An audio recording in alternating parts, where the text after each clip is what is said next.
किसी भी quadratic expression या इक्वेशन की जब हम बात करते हैं और फिर उसके रूट्स को अगर उसकी नेचर को समझना हो कि आया कि वो रैशनल नंबर हैं या इर्रेशनल नंबर्स हैं या फिर वो कॉम्प्लेक्स नंबर्स हैं, तो बेसिकली डिस्क्रिमिनेंट ही वो वैल्यू होगी जो कि हमें बताएगी कि ये एक्सप्रेशन के रूट्स किस नेचर के हैं। यानी यहाँ पर मैं यूँ बात कर सकता हूँ कि फ़र्ज़ करें हमारे पास एक क्वाड्रेटिक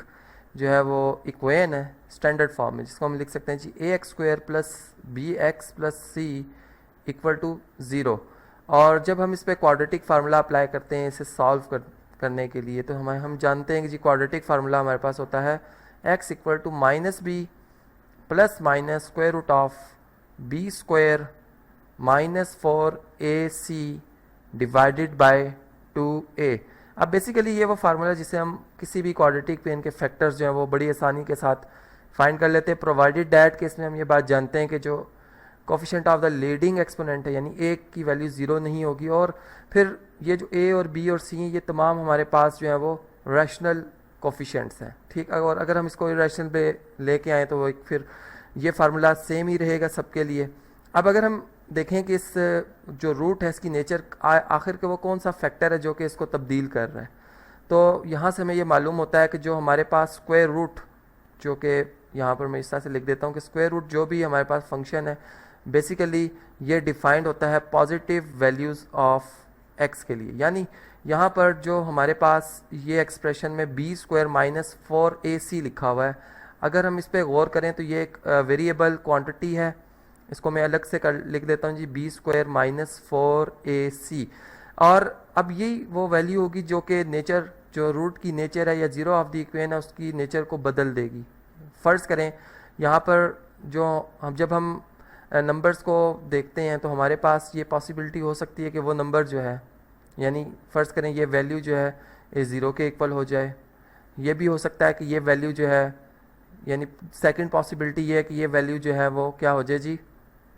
ग्रेटर देन ज़ीरो हो जाए। और थर्ड पॉसिबिलिटी ये आ जाती है कि ये वैल्यू जो है वो लेस देन ज़ीरो हो जाए।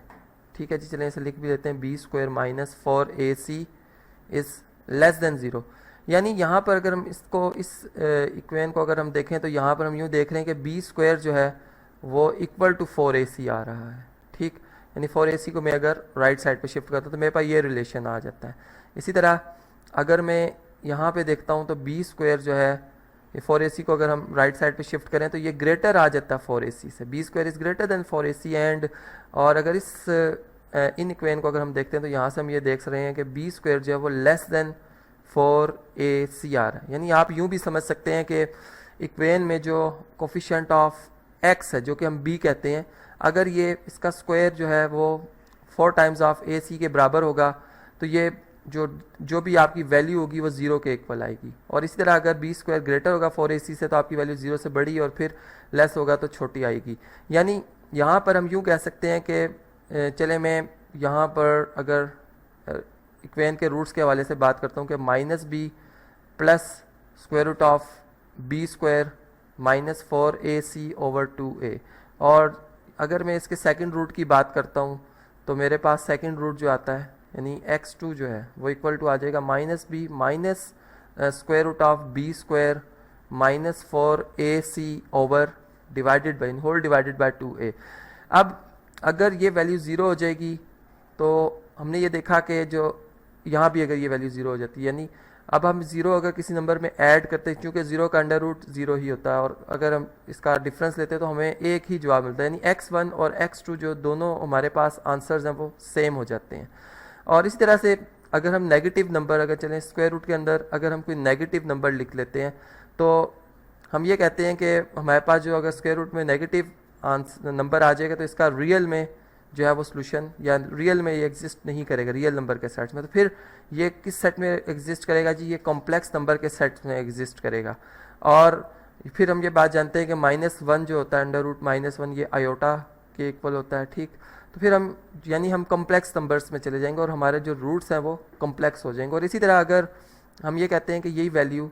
जो है ये अगर पॉजिटिव हो जाए तो फिर ये जो है रियल नंबर में ये नंबर जो है बिलोंग करेगा, यानी फिर वो रैशनल या इरैशनल हो सकता है, क्योंकि ये बात हम जानते हैं कि रियल नंबर रैशनल और इरैशनल नंबर की यूनियन होते हैं। तो फिर ये ओवरऑल अगर हम देखें तो हमने पूरे इस बात से ये बात समझी कि किसी भी क्वाड्रेटिक इक्वेशन में जो हमने ये फार्मूला यहाँ पे लिखा बी स्क्वायर माइनस 4ac, यही बेसिकली